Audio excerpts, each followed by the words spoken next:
வணக்கம் நண்பர்களே, இன்று நாம் உடற்கல்வி பாடத்தில் மிக முக்கியமான தலைப்பான AAHPERD யூத் ஃபிட்னஸ் டெஸ்ட் ஆப்பர்ட் இளைஞர் உடல் தகுதி தேர்வு பற்றி விரிவாக பார்க்க போகிறோம். AAHPERD உடற்தகுதி தேர்வு யூத் ஃபிட்னஸ் டெஸ்ட் முக்கிய ஆண்டு. இந்த உடற்தகுதி தேர்வு முதலில் 1975 வெளியிடப்பட்டது. நோக்கம்: இது மாணவர்களின் திறமை சார்ந்த உடல் தகுதியை, அதாவது ஸ்கில் ரிலேட்டட் ஃபிட்னஸ் அளவிடுவதற்காக உருவாக்கப்பட்ட ஒரு திட்டமாகும். விரிவாக்கம்: AAHPERD என்பதன் விரிவாக்கம் American alliance for health, physical education, recreation and dance. தேர்வின் 6 முக்கிய அம்சங்கள், 6 டெஸ்ட் ஐட்டம்ஸ். இந்த தேர்வில் மொத்தம் 6 வகையான சோதனைகள் உள்ளன. அவை ஒவ்வொன்றும் உடலின் ஒரு குறிப்பிட்ட திறனை அளவிடுகின்றன. 1. புல்-அப்ஸ் மற்றும் ஃப்ளெக்ஸ்ட் ஆர்ம் ஹேங். இது கைகள் மற்றும் தோள்பட்டை தசைகளின் சகிப்புத்தன்மையை, arm and shoulder muscular endurance ஐ சோதிக்கிறது. ஆண்களுக்கு புல்-அப்ஸ் முறையிலும் பெண்களுக்கு ஃப்ளெக்ஸ்ட் ஆர்ம் ஹேங் முறையிலும் இது நடத்தப்படும். 2. சிட்-அப்ஸ். இது வயிற்று பகுதி தசைகளின் வலிமை மற்றும் சகிப்புத்தன்மையை அளவிட உதவுகிறது. 3. Shuttle run. இது ஒருவரின் வேகம் மற்றும் சுறுசுறுப்பை சோதிக்க இது நடத்தப்படுகிறது. 4. Standing broad jump. நின்ற இடத்திலிருந்தே தாண்டுதல். இது கால்களின் வெடிக்கும் திறனை அளவிடுகிறது. 5. 50 yards டேஷ். குறைந்த தூரத்தை எவ்வளவு வேகமாக ஓடுகிறார்கள் என்பதை வைத்து ஒருவரின் வேகத்தை கணக்கிட உதவுகிறது. 6. 600 yards ரன் அண்ட் வாக். இது இதயத்தின் மற்றும் சுவாச மண்டலத்தின் சகிப்புத்தன்மையை சோதிக்க பயன்படுகிறது. புல்-அப்ஸ் ஃபார் பாய்ஸ். AAPERD இளைஞர் உடல் தகுதி தேர்வின் முதல் சோதனையான புல்-அப்ஸ் ஃபார் பாய்ஸ் பற்றி விரிவாக பார்க்க போகிறோம். இது குறிப்பாக 10 முதல் 17 வயது வரை உள்ள உயர்நிலை பள்ளி மாணவர்களுக்காக வடிவமைக்கப்பட்டது.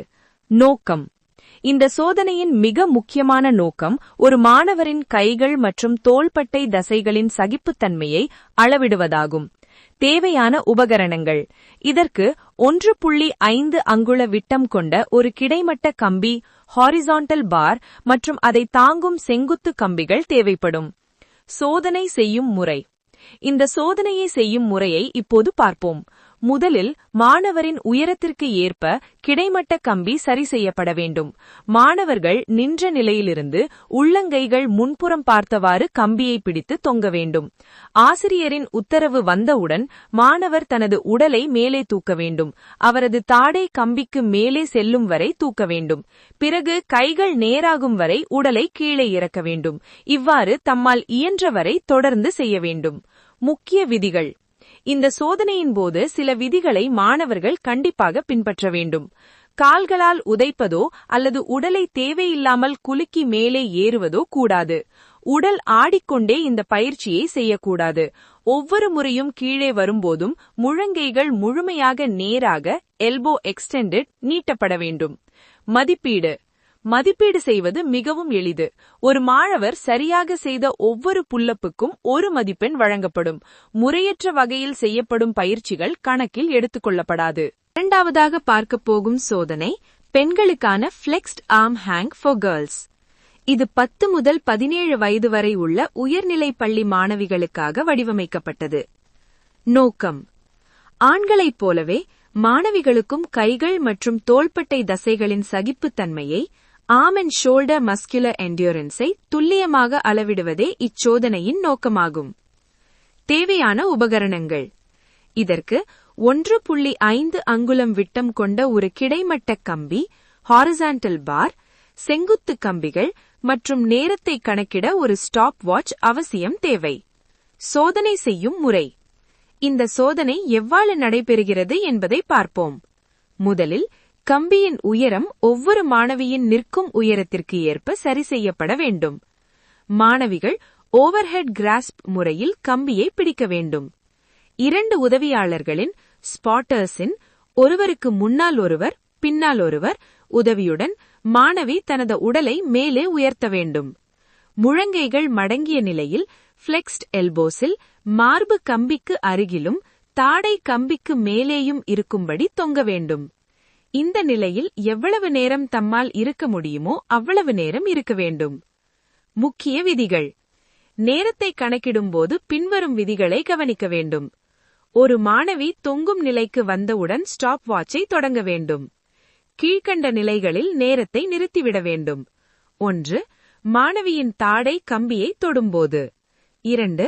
தாடையை கம்பிக்கு மேலே வைக்க தலையை பின்னோக்கி சாய்க்கும்போது.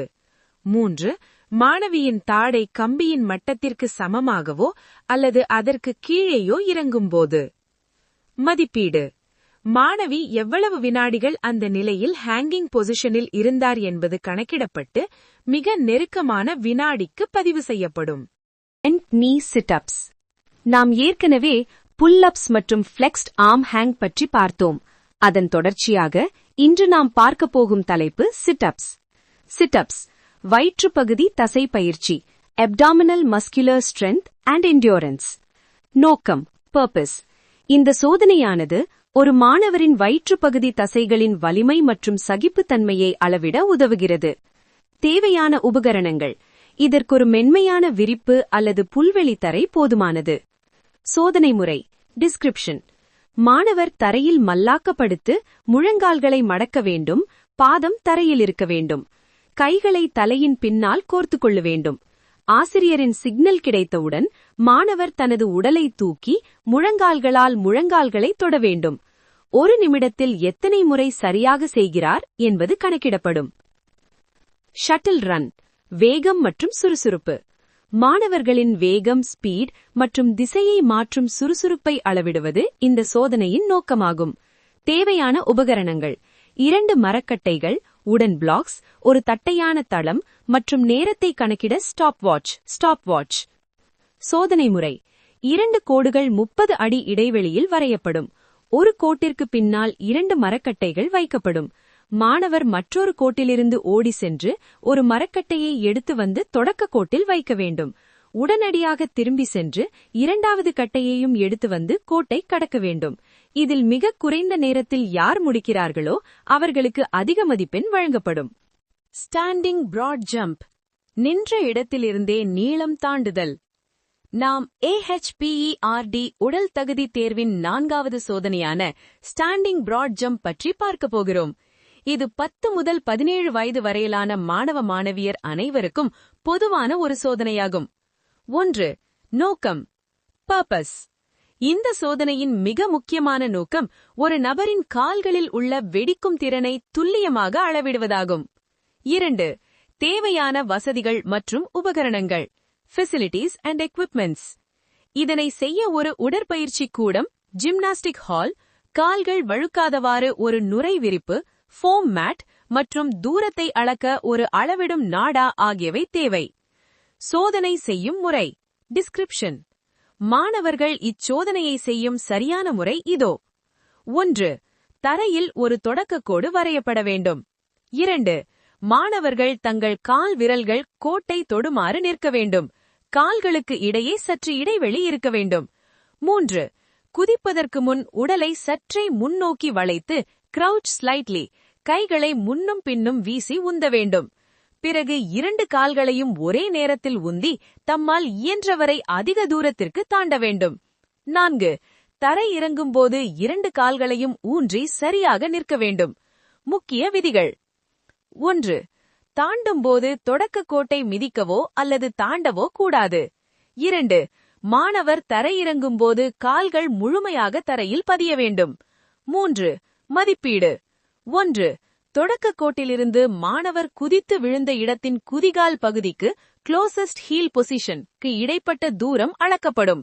2. தூரம் மிக நெருக்கமான அங்குல அளவில் பதிவு செய்யப்படும். 3. ஒவ்வொரு மாணவருக்கும் 3 வாய்ப்புகள் வழங்கப்படும். இதில் அவர் தாண்டிய மிகச்சிறந்த தூரமே மதிப்பெண்ணாக கணக்கிடப்படும். 30 யார்டு ஓட்டம். நோக்கம், ஒருவரின் ஓட்ட வேகத்தை அளவிடுவதே இந்த சோதனையின் நோக்கமாகும். தேவையான உபகரணங்கள்: அடையாளமிட சுண்ணக்கட்டி மற்றும் ஒரு துல்லியமான ஸ்டாப் வாட்ச். சோதனை முறை. மாணவர் தொடக்க கோட்டிற்கு பின்னால் தயாராக நிற்க வேண்டும். ஆசிரியர் "ஆர் யூ ரெடி?" மற்றும் "கோ" என்ற கட்டளைகளை வழங்குவார். "கோ" என்று சொல்லும்போது ஆசிரியரின் கை கீழே இறக்கப்படுவது நேரத்தை கணக்கிடுபவருக்கு சிக்னலாக அமையும். மாணவர் 50 யார்டு தூரத்தை எவ்வளவு வேகமாக முடியுமோ அவ்வளவு வேகமாக ஓடி கடக்க வேண்டும். மதிப்பீடு: ஓட்டம் தொடங்கியதிலிருந்து இலக்கை அடையும் வரையிலான நேரம் கணக்கிடப்படும். இந்த நேரம் வினாடியின் 10ல் ஒரு பங்கிற்கு nearest 10th of a second க்கு மிகத் துல்லியமாக பதிவு செய்யப்படும். 600 யார்டு ஓட்டம். அஹப்பர்ட் உடல் தகுதி தேர்வின் இறுதி மற்றும் மிக முக்கியமான சோதனையான 600 யார்டு ஓட்டம் பற்றி இன்று நாம் பார்க்கப் போகிறோம். இது மாணவர்களின் ஒட்டுமொத்த உடல் தாங்குதிறனை அறிய உதவும் ஒரு சோதனையாகும். 1. நோக்கம். இந்த சோதனையின் முதன்மை நோக்கம் ஒரு நபரின் இதயம் மற்றும் சுவாச மண்டலத்தின் சகிப்புத்தன்மையை துல்லியமாக அளவிடுவதாகும். 2. தகுதி மற்றும் தேவையானவை. இது 10 முதல் 17 வயது வரை உள்ள பள்ளி மாணவ மாணவியர் அனைவருக்கும் உரியது. இதற்கு 400 மீட்டர் ஓடுதளம் அல்லது 600 யார்டு தூரம் ஓடக்கூடிய மைதானம், சுண்ணக்கட்டி மற்றும் ஸ்டாப் வாட்ச் தேவைப்படும். தொடர்ச்சியாக. 3. சோதனை செய்யும் முறை. இச்சோதனையை மாணவர்கள் மேற்கொள்ளும் விதம்: மாணவர்கள் நின்ற நிலையிலிருந்தே ஓட்டத்தை தொடங்க வேண்டும். ஆசிரியர் ரெடி மற்றும் கோ என்று சிக்னல் கொடுத்தவுடன் ஓடத் தொடங்க வேண்டும். 600 யார்டு தூரத்தை எவ்வளவு விரைவாக முடியுமோ அவ்வளவு விரைவாக ஓடிக் கடக்க வேண்டும். இந்த ஓட்டத்தின் இடையில் தேவைப்பட்டால் மாணவர்கள் வேகத்தை குறைத்து நடக்கவும் அனுமதி உண்டு. Walking is permitted. 4. மதிப்பீடு. ஆசிரியர் சிக்னல் கொடுத்த நேரத்திலிருந்து மாணவர் இலக்கை கடக்கும் நேரம் வரை கணக்கிடப்படும். இந்த முடிவுகள் நிமிடங்கள் மற்றும் வினாடிகளில் பதிவு செய்யப்படும். ஒட்டுமொத்த தேர்வின் முடிவு. நண்பர்களே, இதுவரை நாம் அஹப்பர்ட் தேர்வின் 6 முக்கிய சோதனைகளான புல்லப்ஸ் மற்றும் flexed arm hang, sit ups, shuttle run, standing broad jump, 50 yard dash மற்றும் 600 யார்டு ஓட்டம் பற்றி பார்த்தோம். இந்த 6 தேர்வுகளும் ஒரு மாணவரின் தசை வலிமை, வேகம், சுறுசுறுப்பு மற்றும் சுவாச சகிப்புத்தன்மை என அனைத்தையும் உள்ளடக்கியது. JCR உடல் தகுதி தேர்வு. உடற்கல்வி மற்றும் விளையாட்டு அறிவியல் துறையில் ஒரு வீரரின் அடிப்படை திறன்களை அளவிட பல சோதனைகள் உள்ளன. அதில் மிக முக்கியமானது மற்றும் எளிமையானது JCR டெஸ்ட். இன்று நாம் இந்த சோதனையின் வரலாறு, அதன் 3 முக்கிய பகுதிகள், அவற்றை செய்யும் முறை மற்றும் மதிப்பீடு செய்வது எப்படி என்பதை பற்றி மிக விரிவாக பார்க்கப் போகிறோம். 1. அறிமுகம் மற்றும் வரலாறு. இந்த சோதனையானது 1947ஆம் ஆண்டு B.E. பிலிப்ஸ் என்பவரால் உருவாக்கப்பட்டது. இது குறிப்பாக 10 முதல் 17 வயது வரை உள்ள உயர்நிலைப் பள்ளி மாணவ மாணவியரின் உடல் தகுதியை கண்டறிய வடிவமைக்கப்பட்டது. ஒரு வீரரின் கால்களில் உள்ள வெடிக்கும் திறன், தோள்பட்டை தசைகளின் சகிப்புத்தன்மை மற்றும் ஓடும் வேகம் ஆகியவற்றை இது ஒன்றாக அளவிடுகிறது. சோதனையின் 3 அங்கங்கள். J. செங்குத்து தாண்டுதல். இந்த சோதனை ஒரு நபரின் கால்களில் உள்ள வெடிக்கும் திறனை அளவிட பயன்படுகிறது. செய்முறை: முதலில் மாணவர் ஒரு தட்டையான தரைப்பகுதியில் ஒரு சுவருக்கு அருகில் நிற்க வேண்டும்.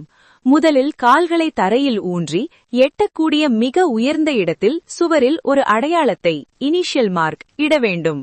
பிறகு சுவரிலிருந்து 2 அங்குலம் தள்ளி நின்ற இடத்திலிருந்தே உயரே குதித்து சுவரில் மற்றொரு அடையாளத்தை, ஃபைனல் மார்க், இட வேண்டும். குதிக்கும்போது கைகளை வீசி உந்தலாம், ஆனால் கால்களை தரையிலிருந்து எடுப்பதற்கு முன் எவ்வித இடைப்பாய்ச்சலோ, ஸ்டெப் ஆர் ஹாப் இருக்கக்கூடாது. மதிப்பீடு: 3 முறை வாய்ப்புகள் வழங்கப்படும். அதில் மிக சிறந்த தூரம் அங்குல கணக்கில் பதிவு செய்யப்படும். சின்னிங். இது தோள்பட்டை தசைகளின் சகிப்புத்தன்மையை சோதிக்கிறது. செய்முறை: மாணவர் ஒரு கிடைமட்ட கம்பியை தனது உள்ளங்கைகள் முன்புறம் பார்த்தவாறு பிடித்து தொங்க வேண்டும். 2 உதவியாளர்களின் துணையுடன் தனது உடலை மேலே உயர்த்தி தாடை கம்பிக்கு மேலே செல்லும் வரை வைத்திருக்க வேண்டும். முழங்கைகள் மடங்கிய நிலையில் மார்பு கம்பிக்கு அருகாமையில் இருக்க வேண்டும். விதிகள்: மாணவர் தொங்கும் நிலைக்கு வந்தவுடன் ஸ்டாப் வாட்ச் தொடங்கப்பட வேண்டும். தாடை கம்பியை தொட்டாலோ அல்லது கம்பிக்கு கீழே இறங்கினாலோ நேரத்தை நிறுத்திவிட வேண்டும். மதிப்பீடு: ஒரே ஒரு வாய்ப்பு மட்டுமே அனுமதிக்கப்படும். எவ்வளவு வினாடிகள் அந்த நிலையில் நீடிக்க முடிகிறதோ அதுவே மதிப்பெண். Shuttle run. இது உடலின் வேகம் மற்றும் சுறுசுறுப்பை அளவிட பயன்படுகிறது. செய்முறை: தரையில் 10 யார்டு இடைவெளியில் 2 இணைக்கோடுகள் வரையப்படும். மாணவர் முதல் கோட்டிற்கு பின்னால் நின்று சிக்னல் கிடைத்ததும் 10 யார்டு தூரத்தை ஓடி கடக்க வேண்டும். இவ்வாறு 10 முறை தொடர்ந்து ஓட வேண்டும். அதாவது மொத்தமாக 100 யார்டு தூரத்தை ஓடி முடிக்க வேண்டும். விதிகள்: ஒவ்வொரு முறையும் எல்லைக்கோட்டை தாண்டி சென்று மீண்டும் திரும்பி வர வேண்டும். மதிப்பீடு: 2 முறை வாய்ப்பு வழங்கப்படும். அதில் சிறந்த நேரம் வினாடியின் 10ல் 1 பங்கு துல்லியத்துடன் பதிவு செய்யப்படும். 3. தேவையான உபகரணங்கள்: அடையாளமிடப்பட்ட சுவர், கிடைமட்ட கம்பி, 400 மீட்டர் ஓடுதளம் அல்லது மைதானம், சுண்ணக்கட்டி, அளவீடும் நாடா மற்றும் ஸ்டாப் வாட்ச். முடிவுரை: மாணவர்களே, JCR டெஸ்ட் என்பது ஒரு வீரரின் உடல் திறனை மிக குறுகிய காலத்தில் கண்டறிய உதவும் ஒரு தலைசிறந்த முறையாகும். தேர்வுகளில் JCRஇன் விரிவாக்கம் மற்றும் ஒவ்வொரு சோதனையும் எதை அளவிடுகிறது என்பது போன்ற கேள்விகள் அடிக்கடி கேட்கப்படும். இந்த குறிப்புகள் உங்களுக்கு பயனுள்ளதாக இருக்கும் என நம்புகிறேன். நன்றி. நண்பர்களே, இதுவரை நாம் AHEPRD யூத் ஃபிட்னஸ் டெஸ்ட் மற்றும் JCR டெஸ்ட் பற்றி மிக விரிவாக பார்த்தோம். இப்போது நீங்கள் எந்த அளவுக்கு இந்த பாடத்தை கவனித்தீர்கள் என்று ஒரு சிறிய தேர்வு வைக்கப் போகிறேன். இதோ உங்களுக்கான 5 கேள்விகள். இதற்கான விடைகளை மறக்காமல் கீழே உள்ள கமெண்ட் பாக்ஸில் உடனே தெரியப்படுத்துங்கள். கேள்வி 1. விரிவாக்கம் மற்றும் ஆண்டு. AAHAPERD யூத் ஃபிட்னஸ் டெஸ்ட் முதலில் எந்த ஆண்டு வெளியிடப்பட்டது மற்றும் அதில் உள்ள D என்ற எழுத்து எதனை குறிக்கிறது? கேள்வி 2. திறன் சோதனையின் வேறுபாடு. AAHAPERD சோதனையில் 50 யார்டு ஓட்டம் வேகத்தை அளவிடுகிறது. அப்படியானால் 600 யார்டு ஓட்டம் உடலின் எந்த திறனை அளவிட பயன்படுகிறது? கேள்வி 3. JCR உள்ளடக்கங்கள். JCR சோதனையானது 1947இல் உருவாக்கப்பட்டது. இதனை உருவாக்கிய அந்த உடற்கல்வி அறிஞரின் பெயர் என்ன? கேள்வி 4. JCR உருவாக்கியவர். JCR சோதனையானது 1947இல் உருவாக்கப்பட்டது. இதனை உருவாக்கிய அந்த உடற்கல்வி அறிஞரின் பெயர் என்ன? கேள்வி 5. ஷட்டில் ரன் வேறுபாடு. TRBயில் அடிக்கடி கேட்கப்படும் கேள்வி.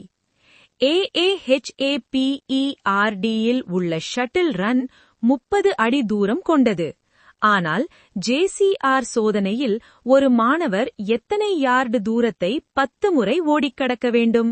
இது போன்ற பயனுள்ள உடற்கல்வி தொடர்பான தகவல்களை தொடர்ந்து தெரிந்து கொள்ள நமது சேனலை சப்ஸ்கிரைப் செய்து ஆதரவு தாருங்கள். இந்த வீடியோ உங்களுக்கு பிடித்திருந்தால் லைக் செய்து உங்கள் நண்பர்களுக்கும் ஷேர் செய்யுங்கள். உங்கள் பேராதரவு எனக்கு என்றும் தேவை.